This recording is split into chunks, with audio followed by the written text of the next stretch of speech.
Opinionated, outspoken, informative. The Jaguar Journal.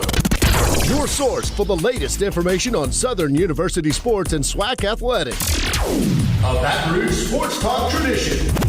Now, here's your host, Reggie Flood.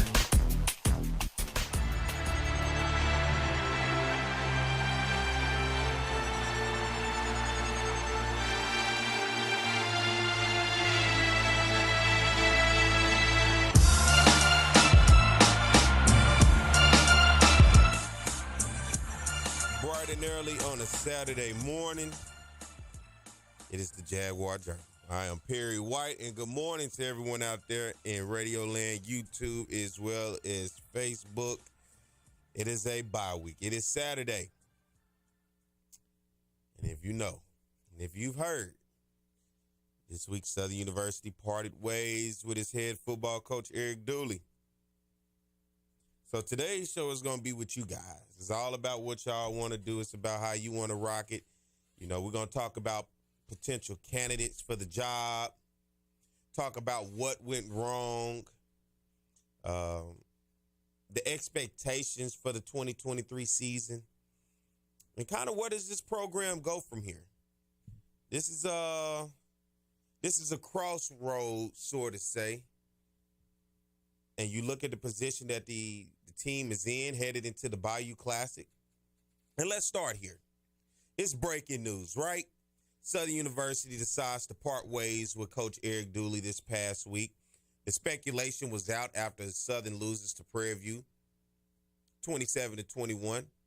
Southern now on a 2-game losing streak. Then you start to hear the street committee came out on social media. You start to see people saying, hey, this seems like it's going to be it. You start to see the media begin to ask questions because it started to circle around. It started to get out. Media reached out to Coach Eric Dooley. On Monday, he attended and did his press conference, his weekly SWAC coaches press conference. But it was something a little different about this week. Normally, he's at his desk, and when he does his weekly press conference and they talk to him, you know, he's at his office. This week, he was in his car. Not sure if that was the first sign, because if you watched him, as I do,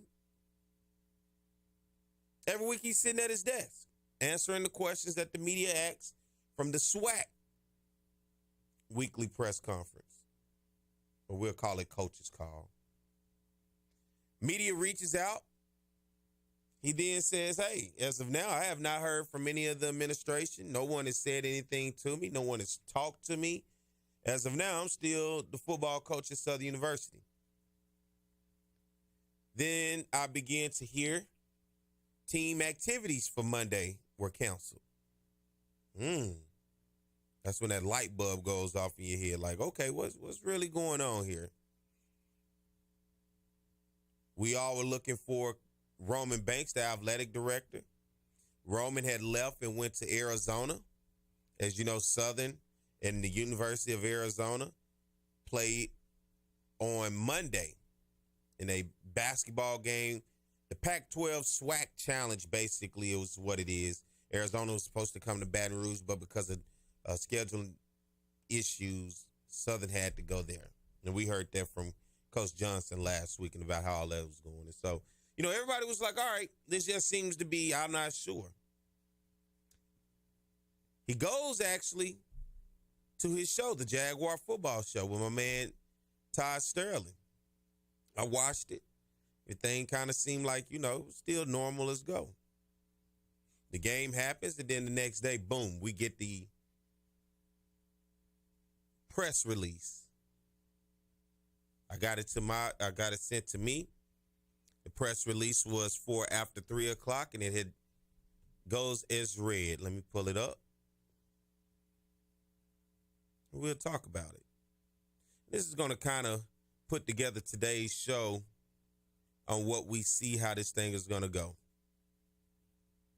The press release from Southern University Athletics reads, Southern University Director of Athletics Roman Banks announces change in Jaguar football leadership effective immediately.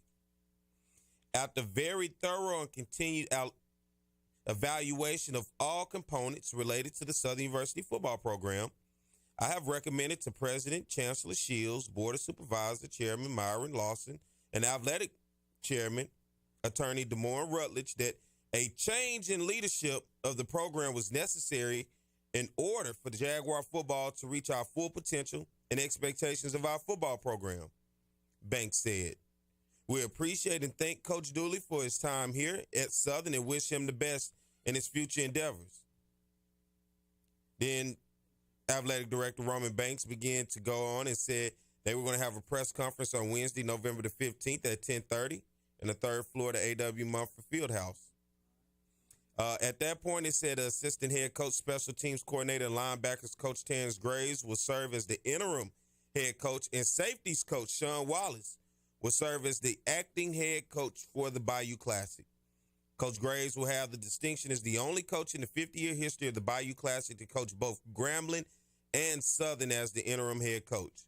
And that was the press release from the university after 3 o'clock on November the 14th, 2023.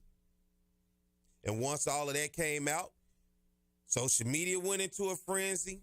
You started to see the media come out and really put that story out.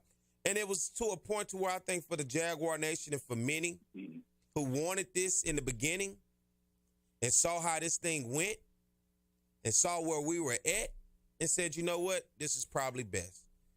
Because when I look at that attendance at the Southern and Prairie View game last week, dismal. Not to say when you see and you talk about Southern University, and you talk about Southern University football, when you talk about the Jaguar Nation and A.W. Mumford Stadium, I think what you had started to see were the people unplugged. And all season as this team began to go down to say we're going to compete for championships, you just did not see championship level football from the very first game at Alabama State. And the struggles, unfortunately, that you saw with this team heavily lied on the offensive side of the ball. And who was controlling the offensive side of the ball? None other than the head coach, Eric Dooley, who also served as the offensive coordinator. And when you factor that in along with the quarterback play, and this dates back to last year when we look at the offensive side of the ball, you had to scratch your head and have questions when you saw Southern take on LSU and you saw the game plan in which Southern jumped out in that game and put themselves in the hole early. Then you go on the road to Dallas or Arlington, and you take on Texas Southern. You get in the red zone 6 times and walk away with nothing, and you lose that game 24-0. But Sean McCray, who transferred into this program, seems to be the guy that Dooley wanted to lead this program. He was the guy that he was stuck on him. No matter his struggles, no matter his ups and downs, Dooley rode with him all the way through and to a point. It was just the fact that Bashawn McCray had got injured against Florida A&M. You saw Harold Blood come into that game. Then the next game after that, you had Mississippi Valley, in which you had Glendon Bubba McDaniel, who came in and had a really good game, led Southern to victory. It seemed like he had proved to put himself in a position to then move forward, and we've seen the struggles at the quarterback position and say, all right, maybe we found us a guy who could close it out. We get to the Bayou Classic. Glendon Bubba McDaniel never touches the field, but Sean McCray gets in. And as an MVP of the Bayou Classic, it has to go down in history. It's probably the worst offensive stats that you've seen from a Bayou Classic MVP. Didn't have 100 yards rushing, didn't have 100 yards passing. For 3 quarters, that Bayou Classic was really tough to watch against Grambling. And to be honest, if Grambling doesn't go away from the run game and put the ball into their quarterback hand, who ultimately caused 4 turnovers within himself, Southern's defense plays big, they find a way to get a W. And then you stagger into a SWAC championship in which we considered, everybody calls it the back door, right? Prairie View was in position, they lose. Texas Southern was in position, they lose. So Southern, hey, you're up next. You win the SWAC Western Division by beating Grambling. You get a chance to go to the SWAC championship.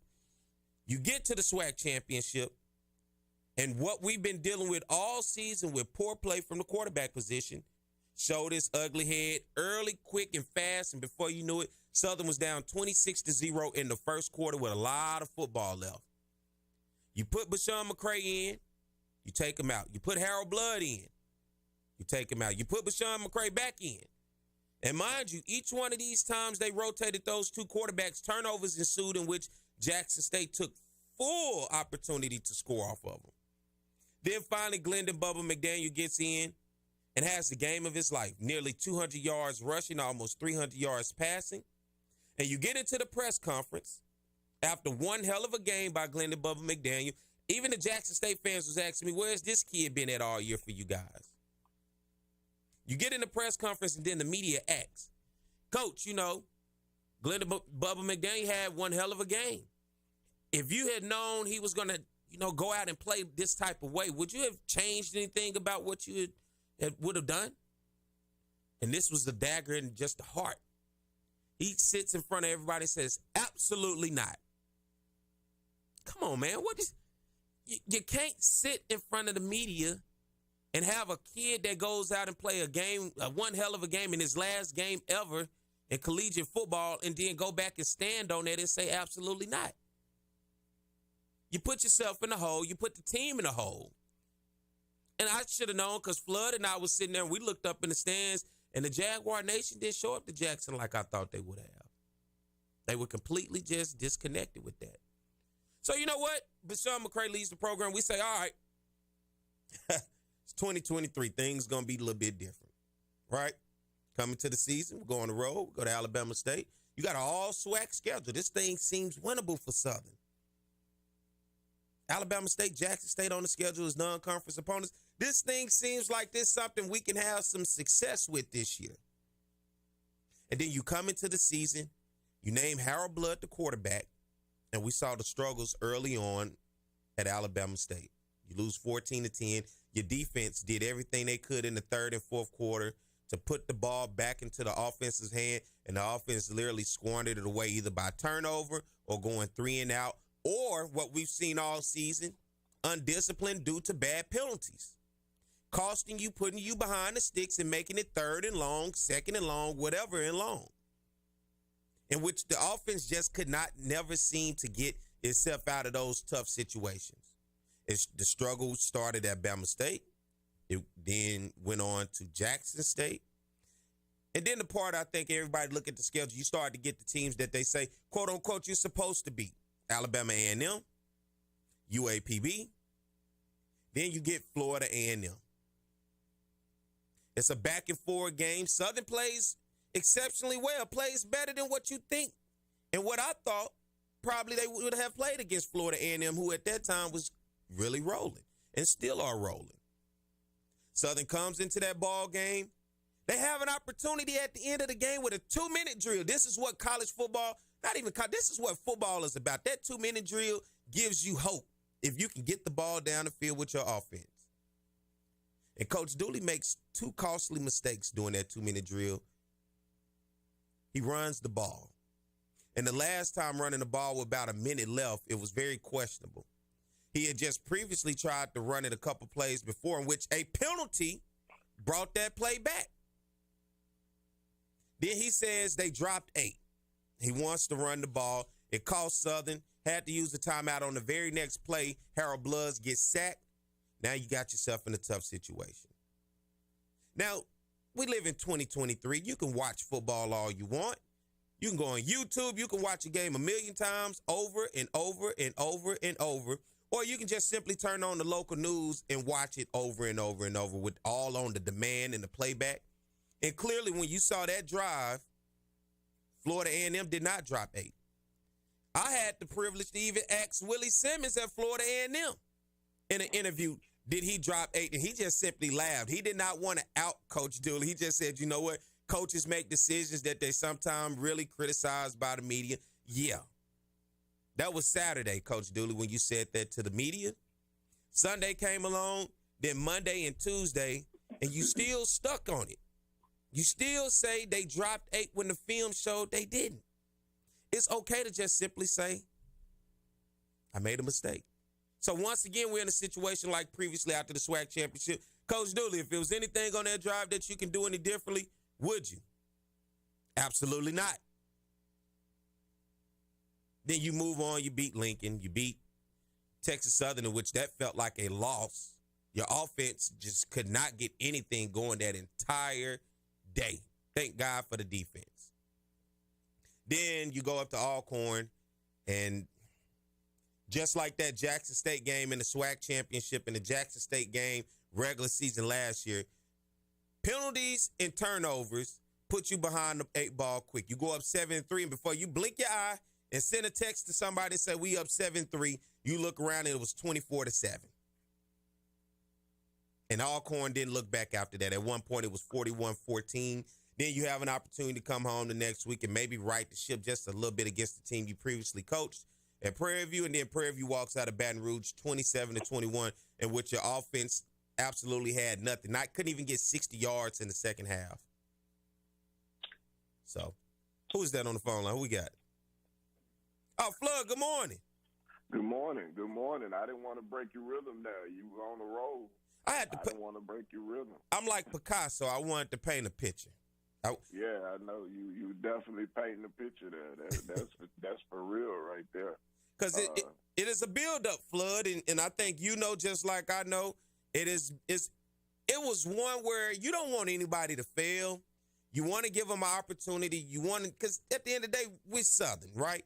No matter who's the head coach, whether it's your guy, somebody else's guy, we just want to win. And that was the reason Coach Eric Dooley was brought to Southern, was to win. Yeah, definitely was. Definitely was, man. This whole situation has been interesting because it's the rest of the world has realized what fan base has been probably for the past year and a half. I mean, this wasn't a new thing for the fan base. The fan base has been here for a while. And it's odd to me for people to look at this. You know, I looked at some of the other outlets, and for them to look at this and be like, well, how could they get rid of him after 2 years? And like most of the fan base, I was like, were you not watching what was going on? Which tells me most of them weren't, I should say. And, you know, I think that the move, surprisingly, because I was one of the people who didn't think they would make the move, didn't think they would be able to make the move. But I thought it was a move that should have been made, and for the athletic director, for the board, the president and the board to all go with the move and go ahead and remove Coach Dooley was I think a pleasant surprise for the vast majority of Southern's fan base. With this happening, you know, now it comes down to getting it right. But Coach Dooley, you know, I think everybody can say that this was something that they felt like Coach Dooley brought on himself. Yeah, of course. I don't think anybody looked at this and said, well, they didn't give him what he needed or anything like that. I think pretty much anybody who is objective will say that Coach Dooley brought this on himself. And it was the right move for the university to make, and now it's time to move ahead. And besides that, we need to take a break because we're way off the clock. So stay tuned. It's the Jaguar Journal. For over 50 years, Southern University at Shreveport has been preparing students for various careers in the healthcare industry. We want to thank the past graduates, our future graduates, and all healthcare workers for the frontline service, especially in times like these. If you're passionate about helping others and building healthier communities, start your career as a frontline healthcare worker in health sciences. Visit susla.edu. Depression, anxiety, trauma, nicotine dependence, and more. Many families are struggling with behavioral health issues. Reaching out for professional help is the best thing you can do for you and your family. At CareSouth, we are committed to helping individuals and families to heal, bounce back, and grow stronger. Our team of professionals are available for telehealth and in-person visits. Call for an appointment today at 225-650-2000. Hope and healing is just a phone call away. At Reliable Roofing, we're dedicated to providing exceptional roofing services, including roof inspections, repairs, and complete roof installations, with over 30 years' experience. Reliable Roofing provided me with valuable, quality, and dependable service. They were reliable and affordable. Please protect your most valuable investment with quality roofing services from Reliable Roofing. Definitely where the pros go. Let our family help your family. Call for a free estimate today.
Thank you for watching the Southern University Human Jukebox. Don't forget to like, comment, subscribe, and share.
All right, we're back. More of the Jaguar Journal. I'm Perry White, my man Reggie Flood, rocking and rolling this morning, 7:31 a.m. Good morning to everybody out there listening in the radio land, and good morning to on YouTube as well as Facebook.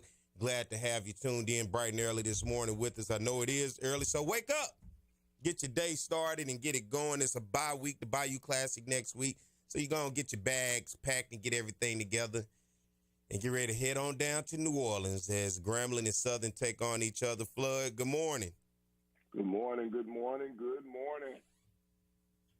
It has been a season of ups and downs when we talk about football, and now the announcement this week, Southern University parting ways with Coach Eric Dooley. Flood, do you have any information in terms of the contract breakdown, what's left, what needs to be paid out, what this buyout would look like? Well, I don't have any official numbers. I just know that, we know that Coach Dooley had 2 years left on his contract at $310,000 a year in salary. I don't know how it's guaranteed, how it's broken down in terms of when and if they pay him. We don't even know if he was fired for with cause or without cause right now. We don't know any of those things. But the only thing we know is that he had 2 years left on his contract at $310,000. You look at this, and then also talking about the contracts and the buyout of the staff. Overall, Flood, what does this look like? This may in a ballpark range, if you can estimate, this may cost Southern Athletics. No buyout of the staff. The staff is on a year-to-year contract. They don't have multi-year contracts, so there is no buyout of the staff.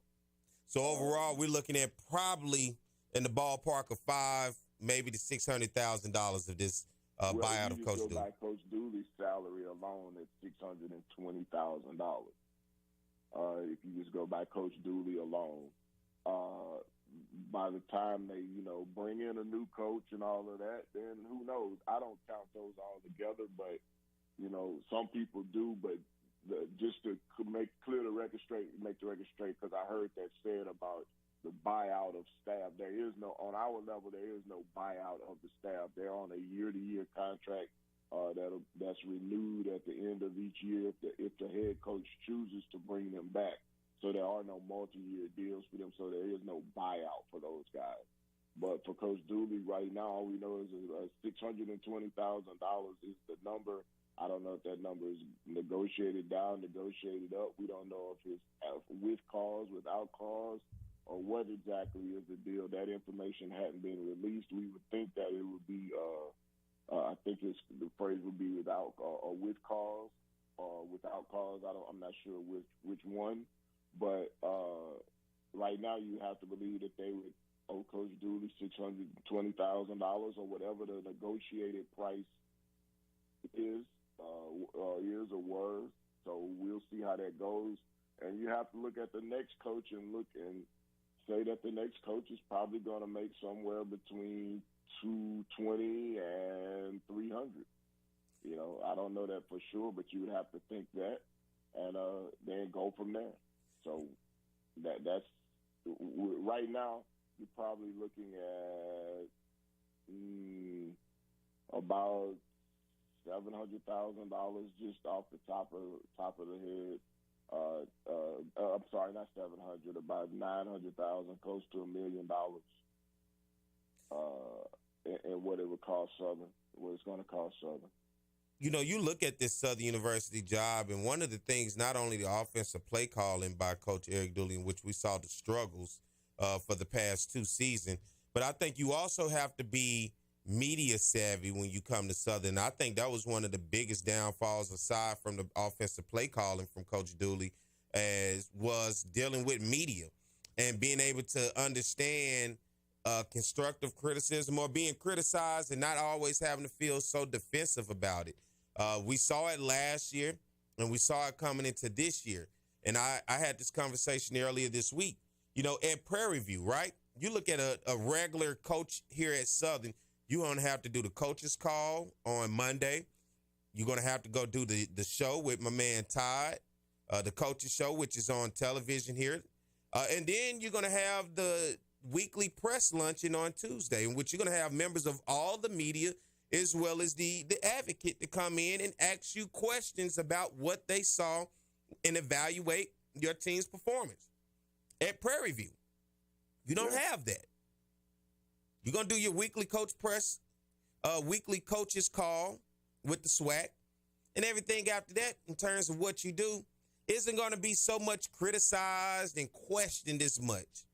And so coming to Southern, I think that's where the fan base, aside from anybody in athletics or anybody that was around in those press conferences, it gave the fan base an opportunity to really see Coach Dooley. And I think that's when you start to see the fan base throw out the words stubborn, arrogant.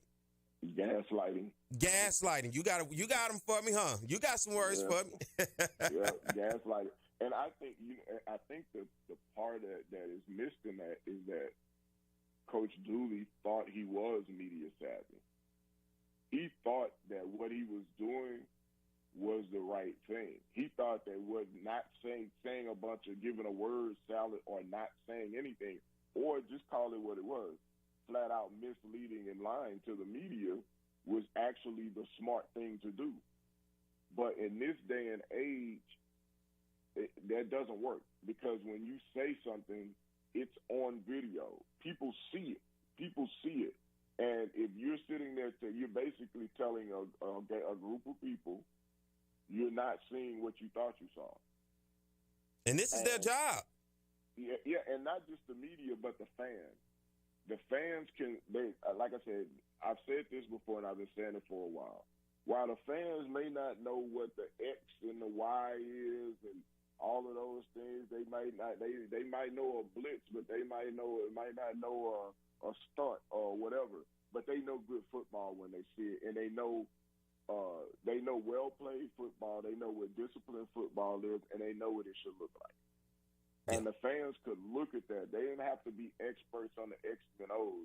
They could look at the football down on the field. They could look at what was going on and know that that's not good football. Now, then you come back and tell the fans, oh, well, yeah, that's exactly how we wanted it to go. But, no, it couldn't have been exactly how you wanted it to go because it didn't work and you lost. So that's basically telling them, that's gaslighting the fans. That's blowing smoke. And people don't appreciate that, especially in this day and age. No. People just don't appreciate that. I don't think people have ever appreciated that, but in particular where people have a direct contact with you, where they have social media that they can go to and voice their frustrations. They like the situation with the 8, they dropped 8, and then the media, you alienated the media so much, so now they go and they give you extra scrutiny. They scrutinize you extra heavy because you alienated the media so much by the things you've done and the attitude that you have. So then they go and put you on blast and say, well, if you look at the film, no, they didn't drop 8. But the fans already knew that, but that was just proof positive of what he's been saying. And to me, I think he was in a bubble or a cocoon where he didn't realize what he was doing. And then when he was told, which I think goes back to goes back to several things. And when he was told you shouldn't do this or you can't do this, he didn't believe it. So that right there, that tells you something was not being relayed, something was not computing with him. That hey, change behavior. I need to change this behavior. And he decided that he wasn't going to change. What he was doing was working for him, and the rest of everybody else was like, including his bosses, was like, well, it's not working for us. So this is, I don't rejoice in anybody losing their job, but I can't think of a more appropriate time outside of him doing something outside of the law or doing something ethically wrong that a coach should have been let go. Let's talk about this, Flood. Let's dive into how bad it was just strictly from one position, the quarterback position, right?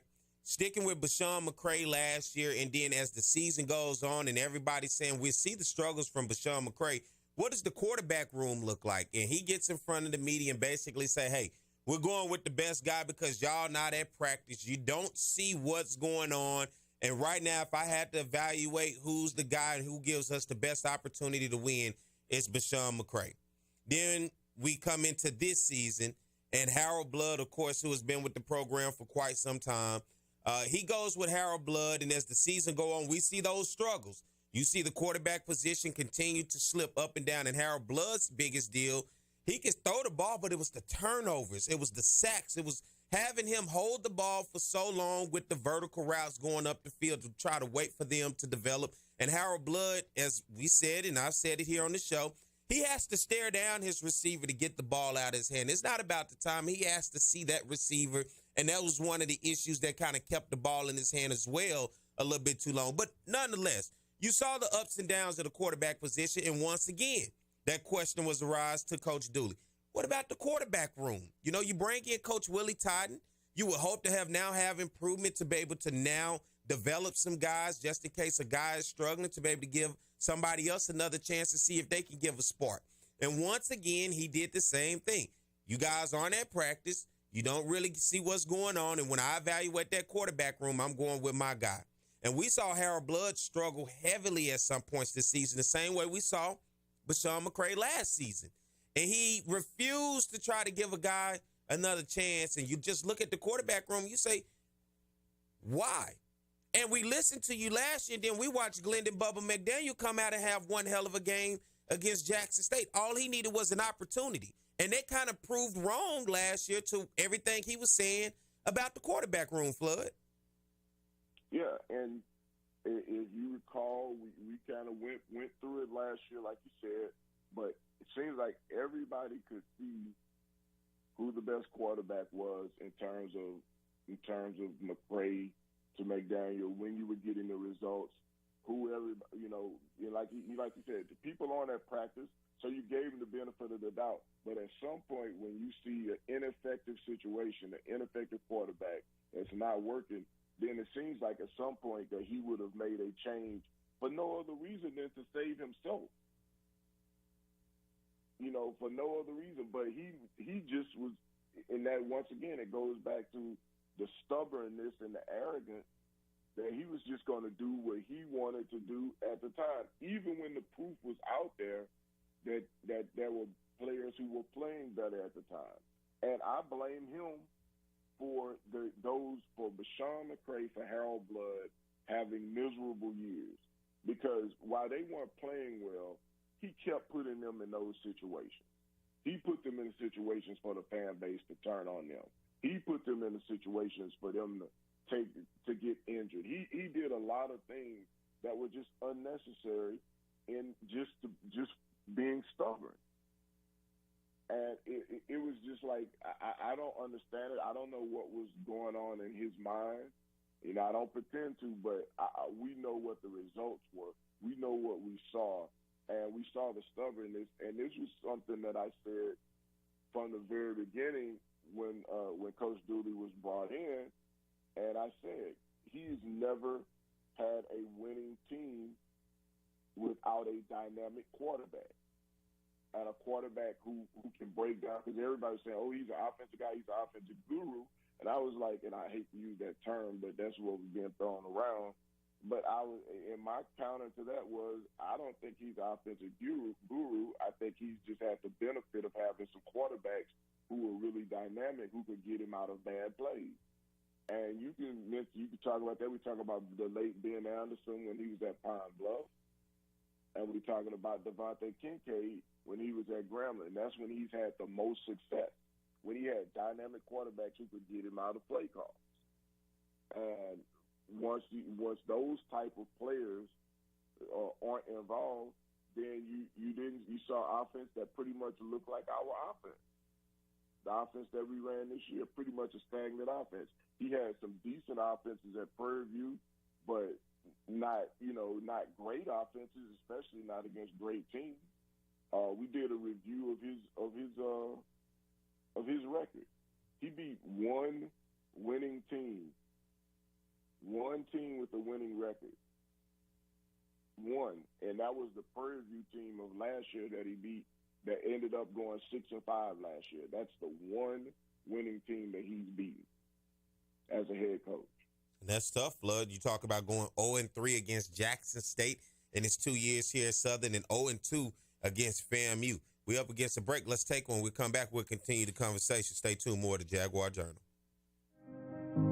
For over 50 years, Southern University at Shreveport has been preparing students for various careers in the healthcare industry.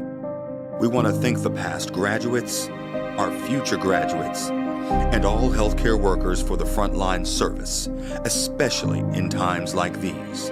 If you're passionate about helping others and building healthier communities, start your career as a frontline healthcare worker in health sciences. Visit susla.edu. Depression, anxiety, trauma, nicotine dependence, and more. Many families are struggling with behavioral health issues. Reaching out for professional help is the best thing you can do for you and your family. At CareSouth, we are committed to helping individuals and families to heal, bounce back, and grow stronger. Our team of professionals are available for telehealth and in-person visits. Call for an appointment today at 225-650-2000. Hope in healing is just a phone call away. At Reliable Roofing, we're dedicated to providing exceptional roofing services, including roof inspections, repairs, and complete roof installations, with over 30 years' experience.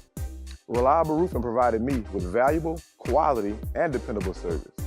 They were reliable and affordable. Please protect your most valuable investment with quality roofing services from Reliable Roofing. Definitely where the pros go. Let our family help your family.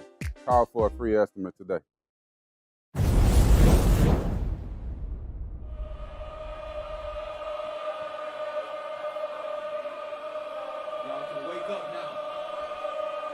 Tupac.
Thank you for watching the Southern University Human Jukebox. Don't forget to like, comment, subscribe, and share.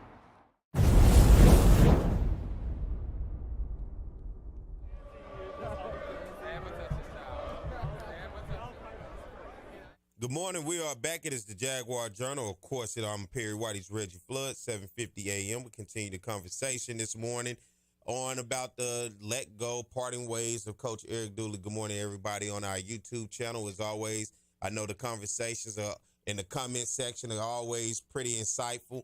Good morning to everybody that is watching on our Facebook Live and leaving comments as well. And good morning to everybody out there listening to Radio Land as we continue the conversation to talk about what's next for Southern University and what happened. You know, we had to paint the picture for everybody because you got so many stories of people. That's one thing about having to sometimes where you get your information.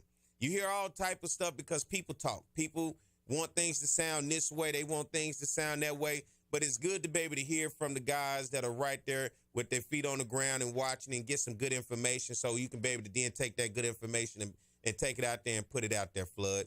And when I look at a guy like Coach Eric Dooley, I think Coach Dooley, Flood, for me, would be a good coach at a place like a UAPB, a Texas Southern, even at a Prairie View where he came from, maybe an Alabama A&M where you don't have as much pressure on you by a fan base and the media where you kind of can sit and be in your own world without the pressure of people criticizing you and holding on to everything that you say and that you do, Flood.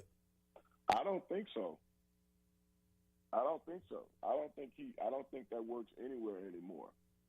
The same criticisms that we have of him, the same criticism that Prairie View had of him. But it was very quiet, wasn't it?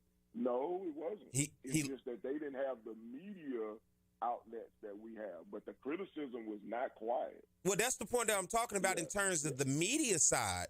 But I mean, I think though, but see, what you have to realize, to people on the outside, it was quiet at Southern. That's why you have the outside media outlets reporting the story the way that they do. But to the media in Baton Rouge and to the media that covers Southern, it was very vocal to people like you and I. But the people on the outside, it was quiet. And it was the same way at Prairie View. Prairie View, their fan base complained. They stopped going to games. The people who cover Prairie View, you know, Mike Prince, those guys, they were highly critical. And, you know, I kept getting calls and, man, why y'all feel that way about Dooley, man? What is going on down there in Baton Rouge, man? Y'all ain't giving them a chance, man. It's just year 2. Listen. Yeah, but those were the people from Prairie View and Pine Bluff. Maybe from Pine Bluff people, but not from Prairie View people. Yeah, because one of my boys, Jeff, man, I throw it at him every time. I said, man, y'all had him. He said, nah, man, y'all got him now. I said, but if you asking me why we so critical, why y'all didn't keep him? And that's where the conversation typically kind of goes dead right there.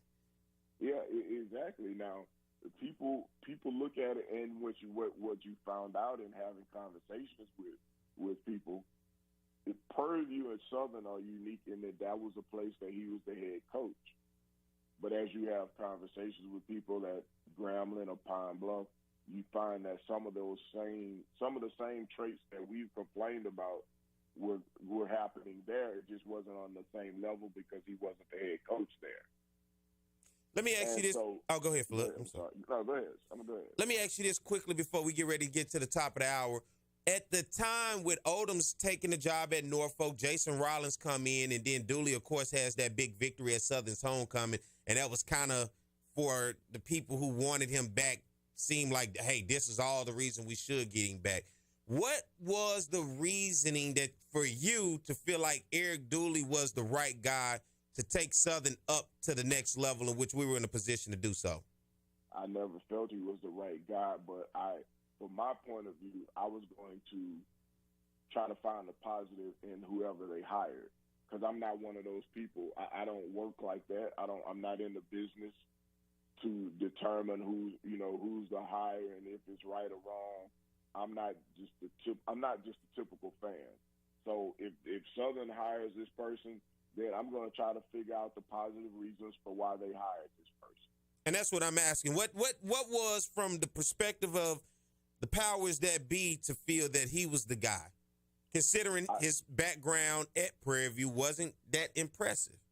I think they felt like he was a spark to the fan base, that enough of the fan base, the majority of the fan base who are peripheral fans, were going to look at him and say, oh, this is a guy who's attached to Coach Richardson. He came in and, he won that one game against Coach Rollins, Coach Rollins' coach team, which is the only time he had ever beaten Southern as a head coach. And I think they just thought that they would get a spark out of it. They thought, it would be he had said it was his dream job. They thought he would put an extra effort into it. He was known as a recruiter. right or wrong, he was known across the coaching circles, or at least the HBCU circles, as a good recruiter. So I thought those were the pluses that they brought, that they thought that they could bring in Coach Dooley, and he would do well with. Turned out not so much.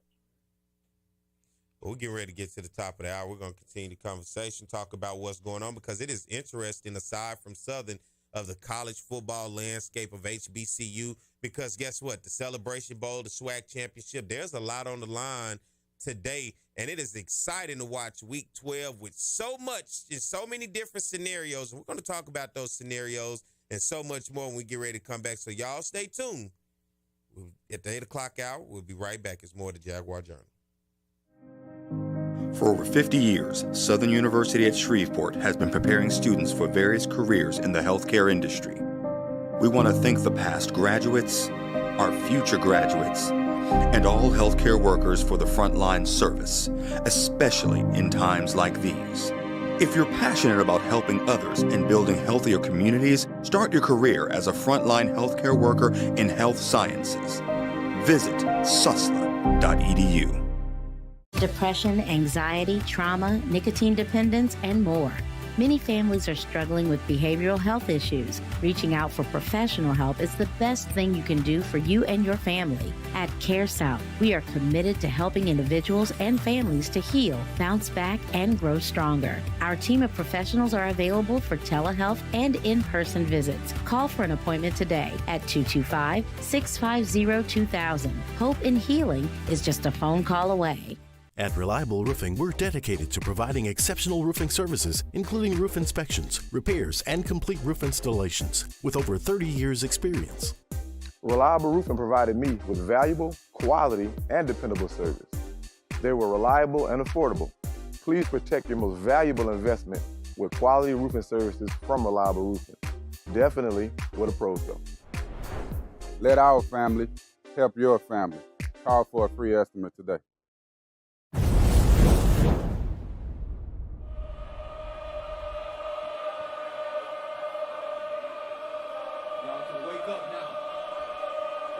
Tupac.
Thank you for watching the Southern University Human Jukebox. Don't forget to like, comment, subscribe, and share.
It's the Jaguar Journal, top of the hour, 8:05 a.m. Good morning to everybody out there in the radio land, and good morning to everybody in YouTube and Facebook. Glad to have you join us this morning as we continue the conversation. I'm Perry White. He's Reggie Flood. And Flood, That's right.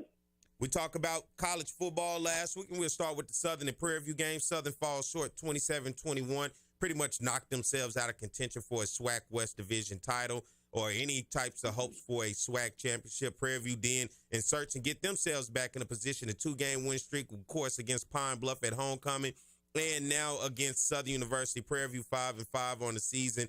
Prairie View in this ball game going 3 of 12 on third down, 347 total yards, 184 yards passing, 163 on the ground. They had one turnover, but for Southern, struggled. 18 first downs, 2 of 12 on third down, 327 total yards, 222 in the air, 105 on the ground, 0 turnovers. but it was just the lack of offensive production in the second half for Southern. They ultimately fall short 27-21. We keep going and look around on a Thursday night game last week. You had Grambling defeat UAPB 43-14. Grambling started out slow, ended up finding a stride and got the victory in the second half as they took off and now find themselves in a position even to possibly backdoor a SWAC championship. So we'll get back more into that. Bethune-Cookman getting a big victory over Connell Manor and Alabama A&M 31-14.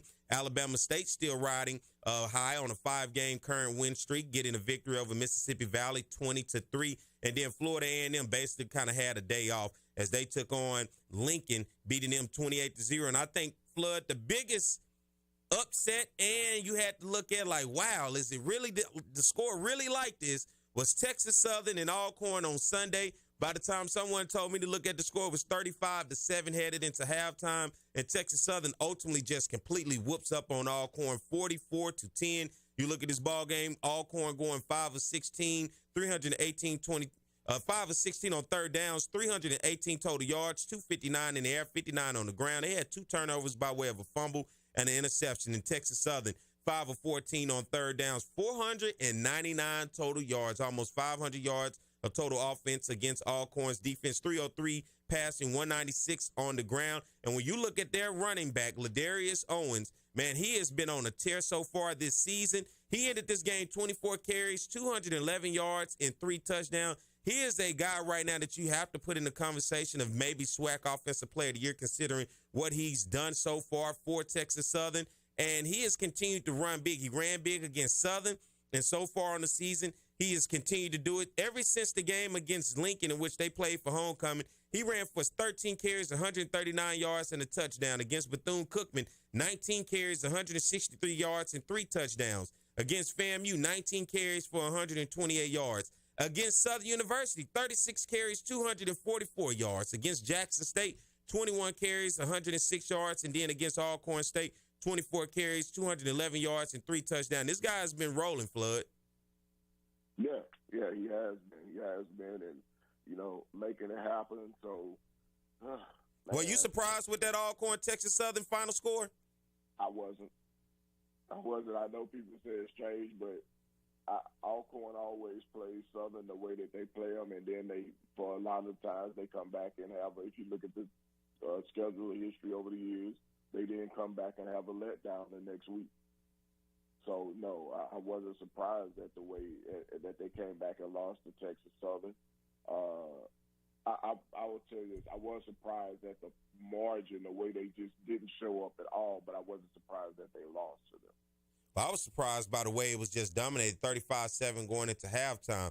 All right, let's look over in the MEAC. You're talking about the Celebration Bowl. This is the last week of football in the MEAC. They only play 4 conference games, so by the time Halloween starts and we get to this point, you pretty much have it solidified. Last week, Norfolk State getting their victory over Delaware State. First time Norfolk State played a complete 4 games. They have been in a lot of games this season, losing by 7 points or less in about 7 of those games. So they've been right there. I had a chance to talk to Dawson. I'm saying, I got a young team. They're getting a taste of victory. They'll grow up a lot of freshmen and sophomores. Morgan State going on the road to South Carolina State and ending Buddy Pugh's career at home in a 20-17 loss in the rain. Buddy Pugh, of course, retiring after this year. His last game will be today with the Bulldogs of South Carolina State, but his last home game was last week, and the Morgan State Bears, unfortunately, folded it and didn't have it turn out so well for him. 20-17 for Morgan State. And then I think here's another one that was really big. The Howard Bison over North Carolina Central. North Carolina Central has been the #1 team in black college football all season long. Their only loss on the season before coming into this game was on the road to UCLA. They had some big out-of-conference games against Campbell and Elon out of the CAA. They beat North Carolina A&T out of the CAA, and they had pretty much kind of seemed like they were on the team just on tempo to just march their way right into the Celebration Bowl. And Howard said, not so fast, my friend, as the Howard Bison gets the victory over in D.C., 50-20. Howard now improves to 5-5. A&T falls to 8-2. And you look at this ball game, North Carolina Central struggled 3 of 11 on third down, 198 total yards of offense, only 77 yards passing, 121 on the ground. No turnovers in this ball game for North Carolina Central. For Howard, 6 of 13 on third down, 521 total yards for the Bison, 277 in the air, very balanced, 244 on the ground. 0 turnovers for them. Howard has now positioned themselves, if they win today, in which there's a big matchup, Morgan and Howard at 12 o'clock on ESPN Plus is a game to watch. Morgan has been a team all season looking like they need that one sure victory on the season as they struggled and had some teams on the rope. Couldn't quite finish games because of a dismal offense, but their defense and special teams is really good. And the same for Howard. They've been up and down, but when their offense with their quarterback, Quentin Williams, really gets going, they can be a tough team to play, and you saw that last week against North Carolina Central. Morgan State and Howard, it is on the line today for Howard. If they lose this game, it pretty much opens the door back up for North Carolina Central to win the MEAC and take it right on into the Celebration Bowl. But if Howard wins that game against Morgan State, Howard heads to the Celebration Bowl with a 6-5 record, and North Carolina Central will probably sit back, as they are a top 15 FCS program right now. They will sit back and probably get a at-large bid to the FCS playoffs. Kind of crazy how things can change in just one game at the end of the season for North Carolina Central and Howard Flood. Yeah, I mean, this changed the whole season. This could actually be a best-case scenario for the MEAC, though, even with North Carolina Central. Coach Trey Oliver, former defensive coordinator at Southern University. This could be a best-case scenario. You could have a MEAC team in the Celebration Bowl with Howard, in Howard, and still send your best team overall to the playoffs.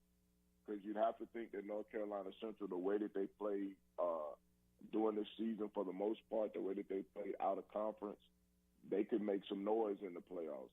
So this could be a best case scenario, but Howard has a tough game against a defensive-minded Morgan State team, which is a lot of people are trying to create the Baltimore DC rivalry. And so this is some history in this game, a tough game. Morgan State played South Carolina State down to the wire. You have to think they're going to try to play that same way against Howard in Baltimore. So this could be turned upside down just in a matter of hours if Morgan beats Howard. And you'd have to think that North Carolina Central is going to beat Delaware State. Yeah. You don't think that's going to be much of a matchup, but that's why the games are played. That's why they're played. And then you look over in the SWAC. This exciting weekend of Week 12 football has a lot of implications, as you have Alabama State and Prairie View today, Alcorn State and Jackson State today. You look at Alabama State and Prairie View. Alabama State right now riding a 5-game win streak. They find ways to win. It is not pretty, but they find ways to win behind their defense and a so-so, and I would say a very so-so offense. But Prairie View has now positioned themselves back in the conversation by getting the victory against Southern. They went on the road early a few weeks ago and beat Alcorn at Alcorn. If Prairie View gets past Alabama State today, Prairie View then punches their ticket to the SWAC championship and goes to Tallahassee to take on Florida A&M. A big game up in Jackson, Mississippi. Alcorn State versus Jackson State. The scenario is if Prairie View wins outright, it is over with. Prairie View wins the SWAC West, they headed to the SWAC championship. If Prairie View just so happened to fall against Alabama State, Alcorn then is next up. And if Alcorn State beat Jackson State today, Alcorn State will then go to the SWAC championship. Crazy enough, let's just say the two East teams beat the two West teams, Bama State over PV and Jackson State over Alcorn. It then opens the door for Grambling, which Grambling has a victory over Prairie View, but then goes on the road and loses at Alcorn's homecoming. If Grambling beats Southern in the Bayou Classic Flood, then Grambling has an opportunity to go. It seems like the same scenario ending in the SWAC West this year as we saw last year, with Prairie View, Texas Southern opening the door for Southern in the Bayou Classic. And this year, instead of it being Prairie View, Texas Southern, it's Prairie View, Alcorn State maybe opening the door for Grambling. Yeah, all of those scenarios are likely. And the thing about it, all of those scenarios are not only can you put them out there and say, but you can also, like I said, you can say that they're likely and possibly could happen, because it's more than likely Alcorn goes and loses to Jackson State. That's a better than 50% chance that Alcorn loses to Jackson State.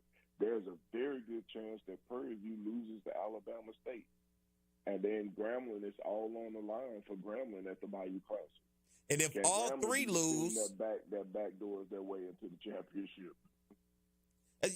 this backdoor thing for a second consecutive year is like, my God, man, how do we continue to fall into this situation? And I think, Flood, if all three so happen to lose, Prairie View, Alcorn, and Grambling, I think Prairie View then gets denied to still go, if I'm not mistaken. Yeah, I think that is the way it goes. But, just the idea that teams are finding ways to play themselves out of the championship, and that's the scenario that we're going about in the West. It doesn't bode well. You want to see teams play for a championship as opposed to play themselves out of the championship. Yeah. Well, let's get ready to take a break. We'll come back. We'll go to the phone lines. My man Chris is holding on. I'm sure he has a lot to say. So y'all stay tuned. We'll be right back. More of the Jaguar Journal. For over 50 years, Southern University at Shreveport has been preparing students for various careers in the healthcare industry. We want to thank the past graduates, our future graduates, and all healthcare workers for the frontline service, especially in times like these. If you're passionate about helping others and building healthier communities, start your career as a frontline healthcare worker in health sciences. Visit susla.edu. Depression, anxiety, trauma, nicotine dependence, and more. Many families are struggling with behavioral health issues. Reaching out for professional help is the best thing you can do for you and your family. At Care South, we are committed to helping individuals and families to heal, bounce back, and grow stronger. Our team of professionals are available for telehealth and in-person visits. Call for an appointment today at 225-650-2000. Hope in healing is just a phone call away. At Reliable Roofing, we're dedicated to providing exceptional roofing services, including roof inspections, repairs, and complete roof installations, with over 30 years' experience. Reliable Roofing provided me with valuable, quality, and dependable service. They were reliable and affordable. Please protect your most valuable investment with quality roofing services from Reliable Roofing. Definitely where the pros go. Let our family help your family. Call for a free estimate today.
Thank you for watching the Southern University Human Jukebox. Don't forget to like, comment, subscribe, and share.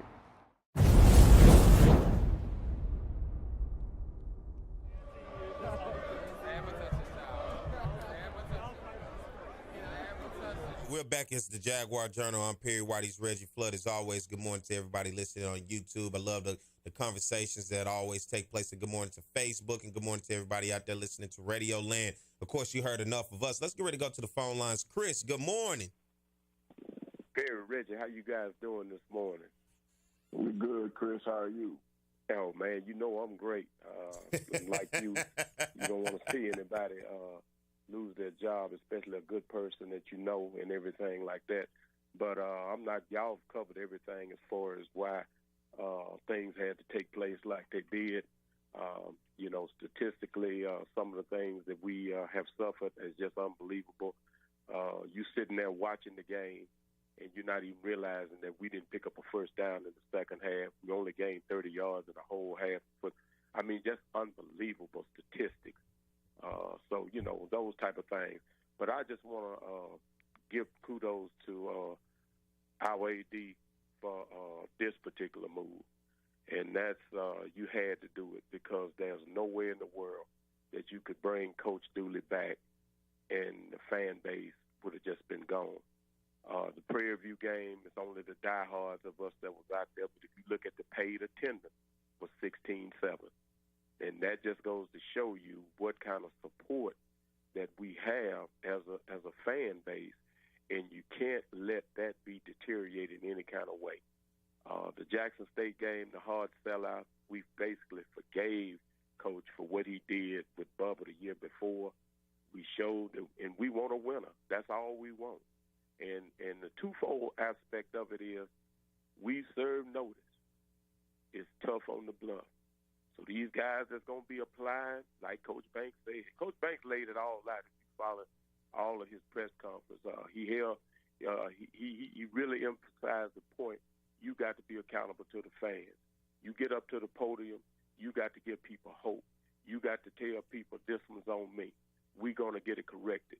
You got to be able to let people, reassure people, we doing everything we can to bring a winner.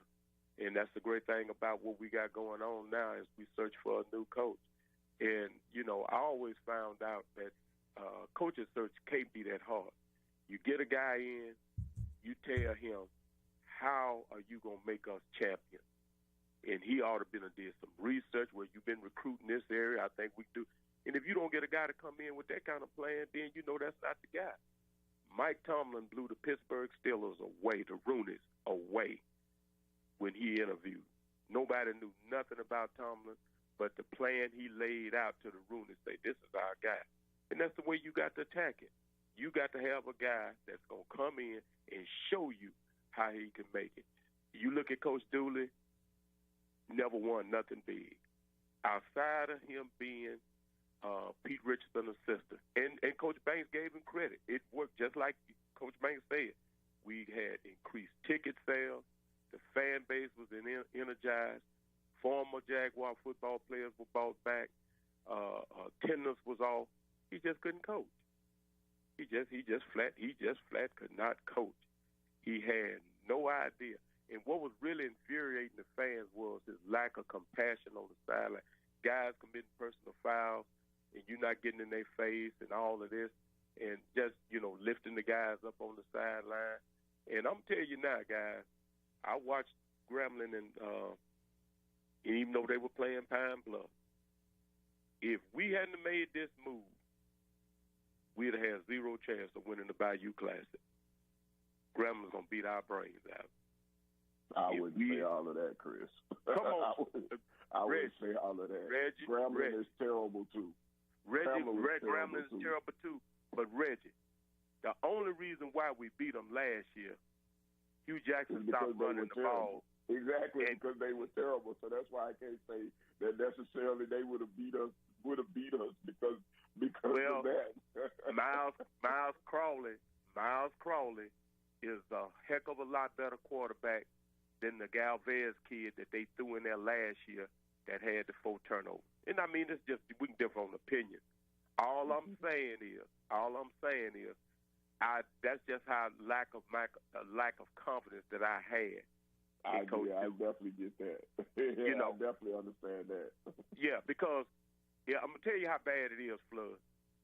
The record says Stump Mitchell was the worst coach we ever had. But if you take a poll, more people, Jaguar fans, would be more sympathetic to Coach Mitchell's situation and what he entered into versus the type of team that Coach Dooley inherited. It's just a sad situation, but it's a great day to be a Jaguar. Hey, Chris, let me ask you this. You just made a statement. So you saying throughout the 70s and 80s, even with those down years, you will still put Dooley down below any of those years? But those years weren't statistically as bad as what I get exactly what Chris is saying. But I'm saying the people may not understand exactly, because I'm newer to the Jaguar Nation. Huh? Yeah, people understand because the 70s and 80s were middle of the road. There were a few bad years, but they were basically middle of the road. There was nothing like what we saw under Coach Mitchell in his first season, but even with that, you saw why Coach Mitchell was as bad as he was. He inherited a terrible situation. Coach Dooley didn't nearly inherit the kind of he didn't inherit nearly the situation that Coach Mitchell had. Like I've said before, Coach Dooley probably had more resources granted to him than any other coach since Mumford. So exactly.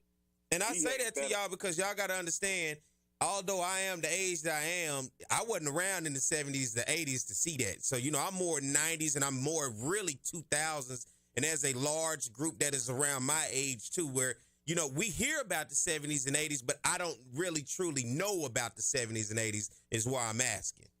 He had more to work with than Coach Richardson. Coach Dooley had way more resources than Coach Richardson did. And if you listen to the broadcast, which I didn't, I followed kind of a few games on the radio.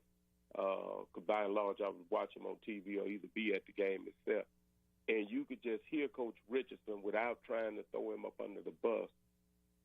Just the discipline is what got him. When our players started getting all of these penalties, and just like Reggie Flood said, gaslighting the fans, when they asked him about the 2-quarterback system, what was his answer?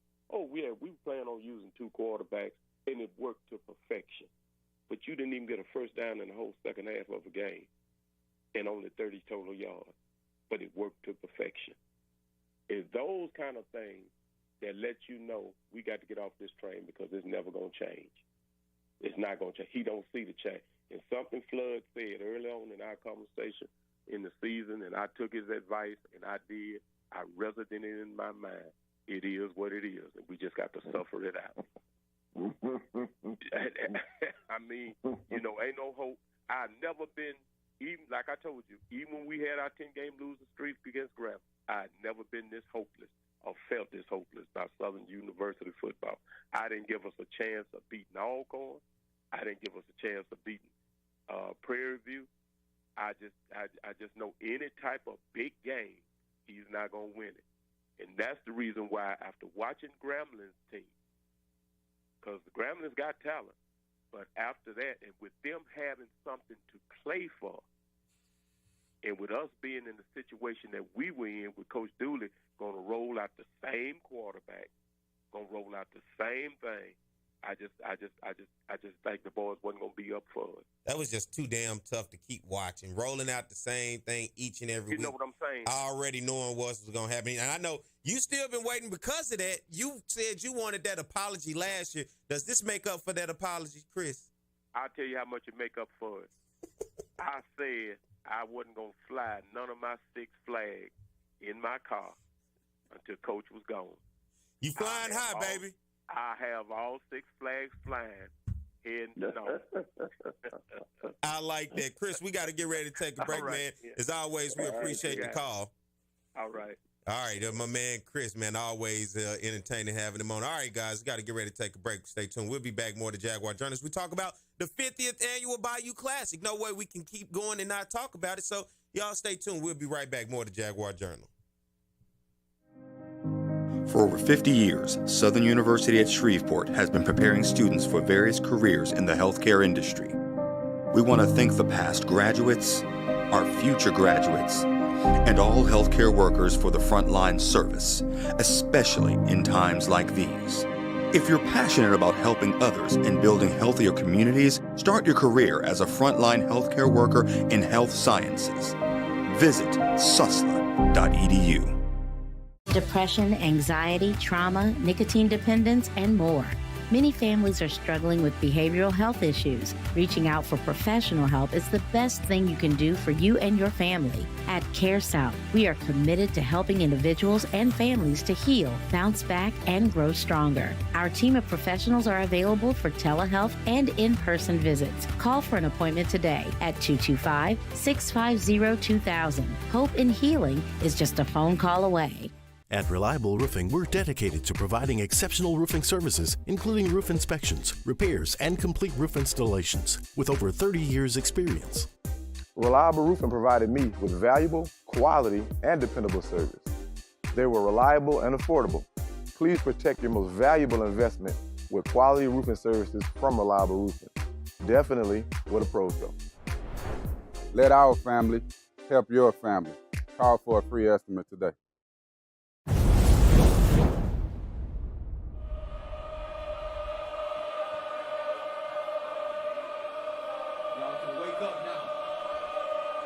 Tupac.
Thank you for watching the Southern University Human Jukebox. Don't forget to like, comment, subscribe, and share.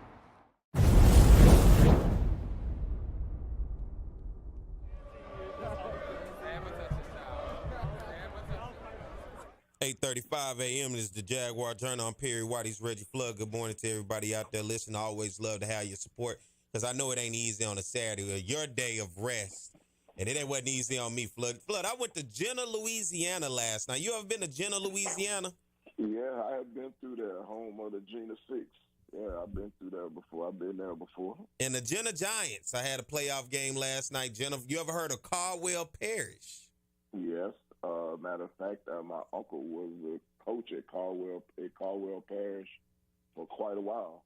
Well, that's who played last night, Jenna and Caldwell Parish. I had to go up there and officiate a game, man. So I was out in the middle of nowhere. You went from the farmland to the piney woods. So that was a little bit different experience for me to go up there and get a chance to see the place that I had heard so much about. And what else I have heard so much about is the Bayou Classic, Flood. 50 years of the Bayou Classic, Southern and Grambling, both teams coming in for the 50th year, Flood. Would you imagine both teams coming into this game at 5-5 in peace? You look at Southern in their last 5 games, currently on a 2-game losing streak, losing to Alcorn and Prairie View.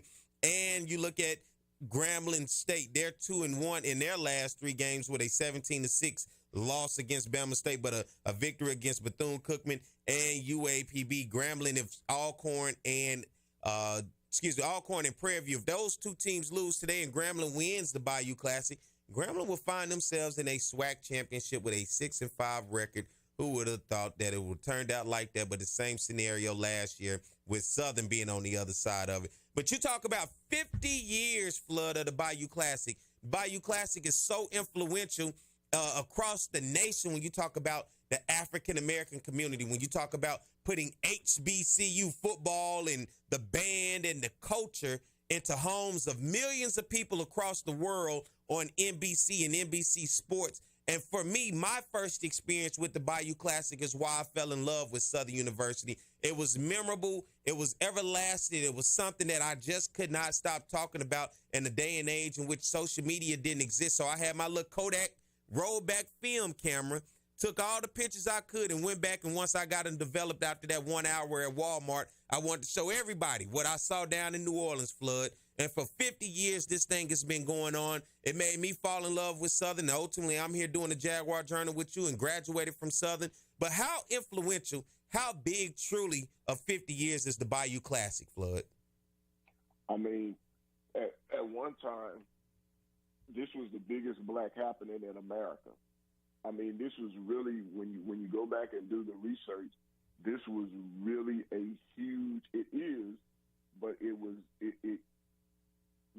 at the time when it was designed and when it was brought about, it was unprecedented in America that you saw these 2 great universities, all of these African Americans and black people getting together, coming from literally all over the country and all over the world to see these 2 teams play. And it was a happening. It wasn't just a football game. It just wasn't about the universities. This was a black American event, and it still is. And at the time when New Orleans was an up-and-coming international city, it's still an international city, but it was one of the fastest-growing cities in America. The Dome was a marvel. They're calling it the 8th wonder of the world.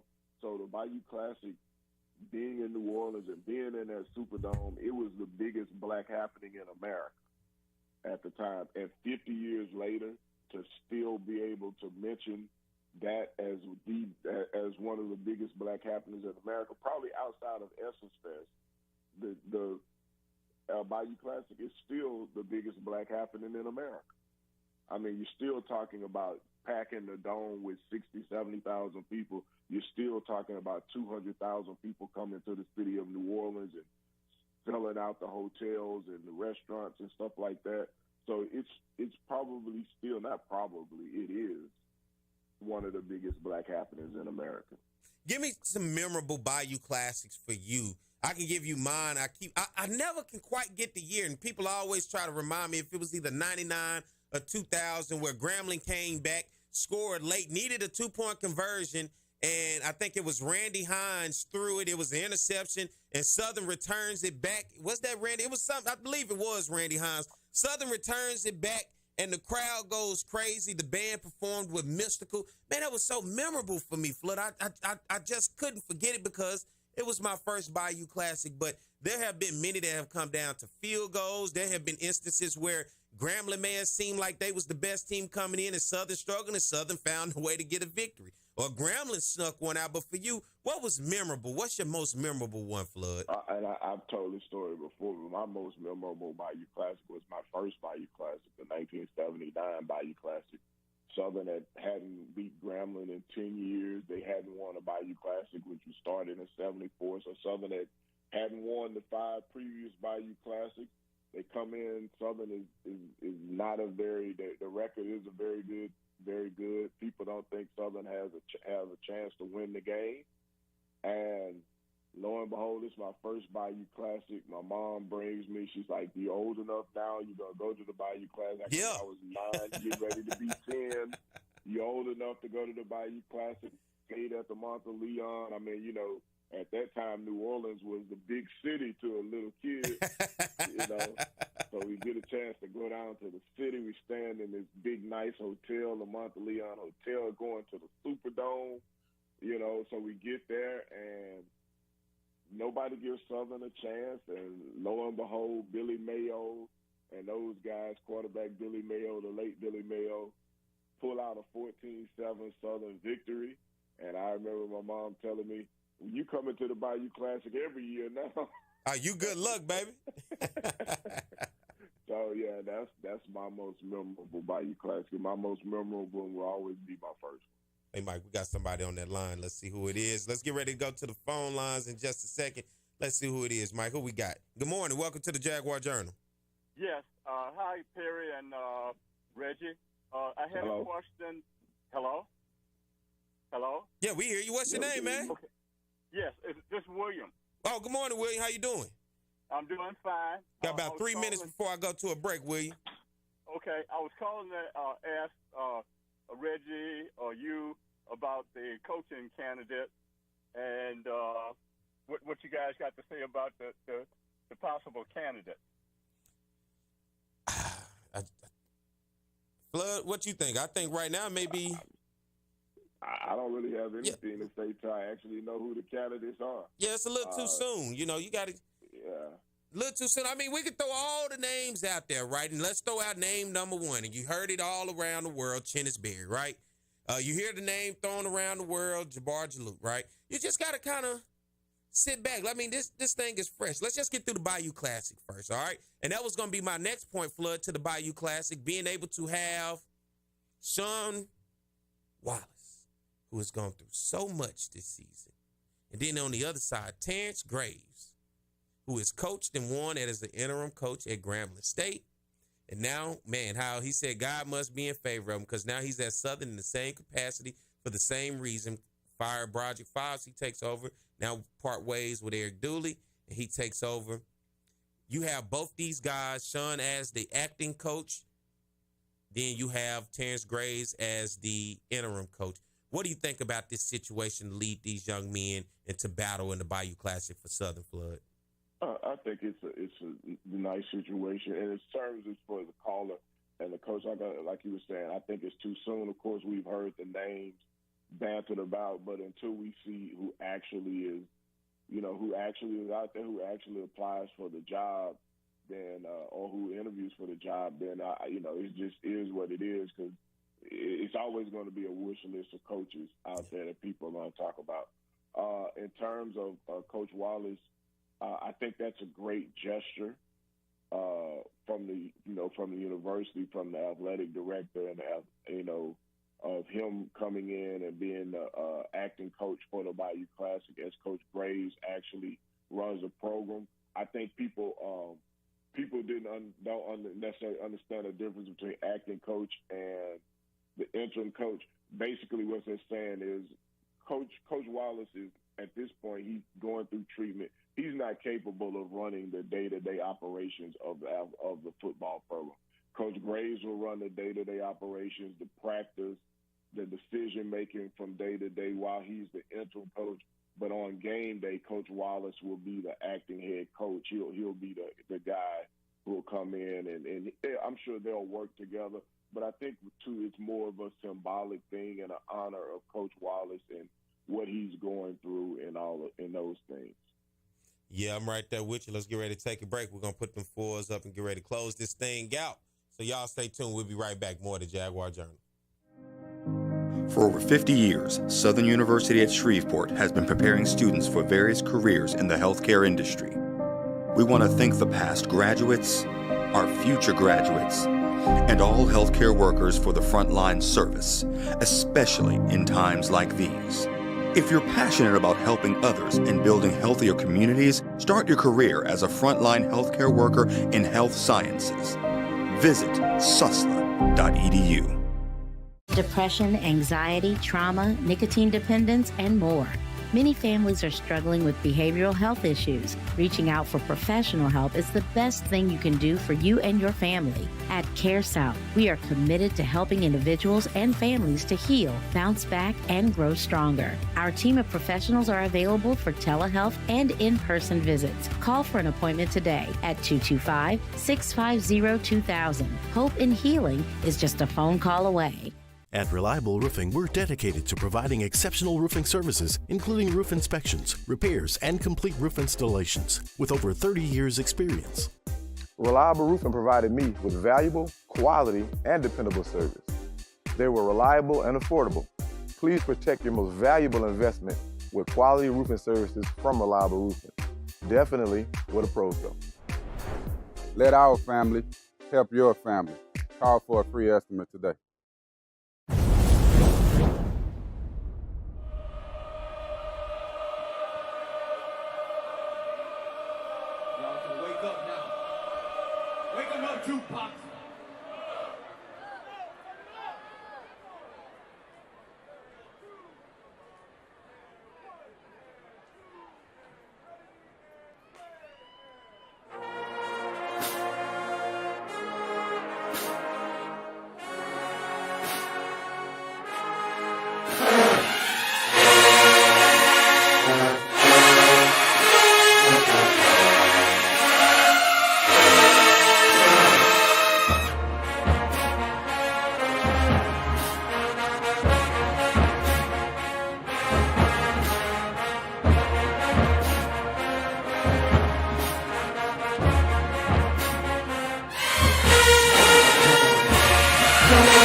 Thank you for watching the Southern University Human Jukebox. Don't forget to like, comment, subscribe, and share.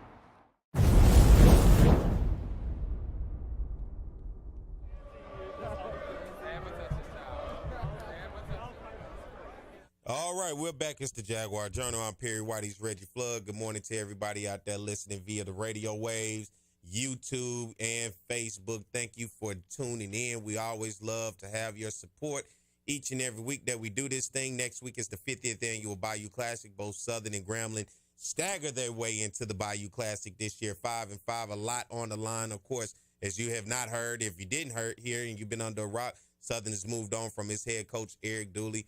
Sean Wallace and Terrence Graves will take over the duties for Southern. And, of course, Hugh Jackson still at Grambling. It's going to be a big game for the 50th. Flood and I will be down at the game. And Flood, I'm putting it out there. I kicked the field goal last week. And listen, Ronnie Whitfield, wherever you at, don't call me out. I was looking for you on the sidelines last week. I don't know where you was at. He been calling me out all season, Flood, and I ain't see him. I was looking around, so I had to kick the field goal against somebody else. I'm undefeated at kicking field goals at Southern games, and if anybody's listening at the Bayou Classic, put me out there. Put me out there. Let me be the entertainment for the people. You hear me, Flood? I want to get out there and entertain the people. I hear you. Now you want to be part of the entertainment. I want to be a part of it. I might as well. I'm kicking field goals, baby.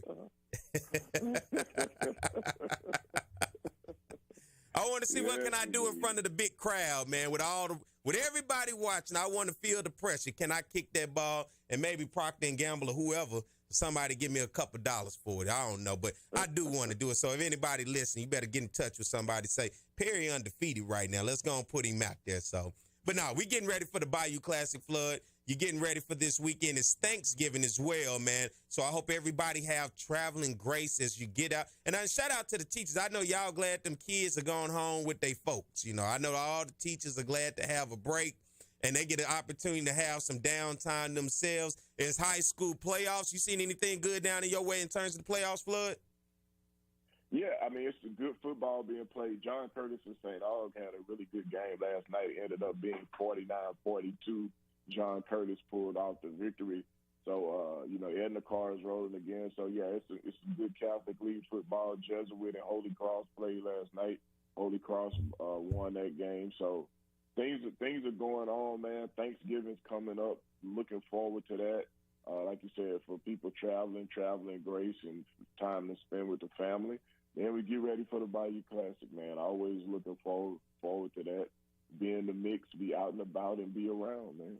And speaking about the Bayou Classic, my man Craig Pierre sent me a text, say, hey, if you want to travel down and you don't have a ride, you can travel with the Blue and Gold Century Club to New Orleans next Saturday at a cost of $55. A game ticket is not included. So you got to get your own ticket, but they got a ride for you for $55. If you need more information, you can call Craig Pierre at his number at 225-324-7234. That is 225-324-7234, and that is the Blue and Gold Century Club down to New Orleans next week. So it should be big. Flood, do you think this thing is going to draw for the 50th, considering both Southern and Grambling at just kind of mid this season?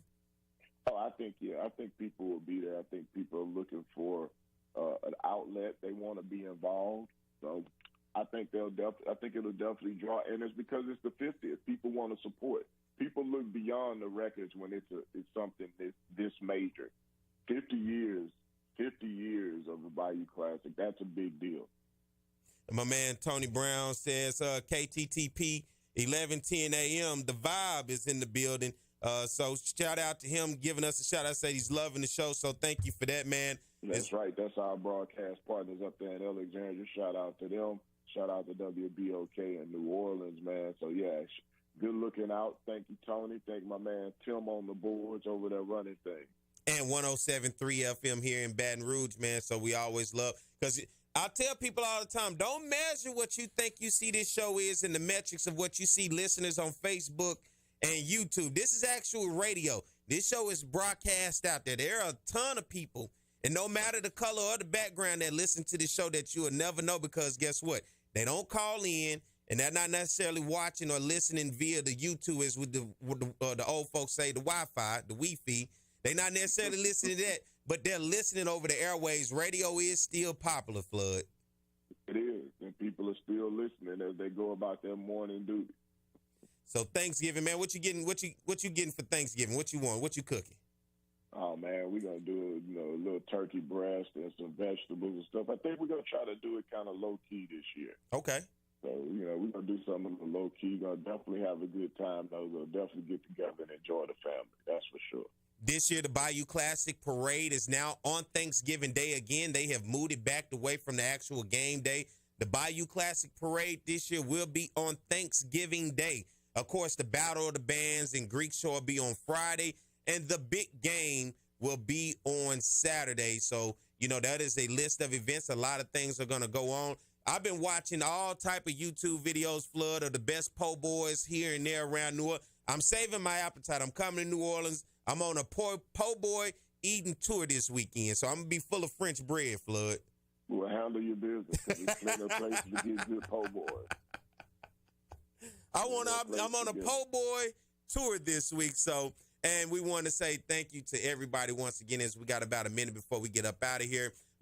Thank you for a good show, my man William. Thank you for calling in. We'll get to that, William. You just slow your roll, man. Slow your roll. I know everybody's excited and you're anxious. We'll get to that point of talking about candidates for the job. Once the Bayou Classic over, guess what? We got the rest of the month of December to talk about whatever you want, William. But as we get ready to close this thing out, we got to talk about what's important, and that's the games. Flood, before we get out of here, I got to ask you, who you think going to win between Morgan and Howard? I'm going to go with Morgan. All right, Bama State. It pretty much guarantees that I was going to win. Bama State and PV. Bama State. Jackson, Alcorn. Jackson. Ooh, you setting this thing up for Grambling. Grambling, Southern.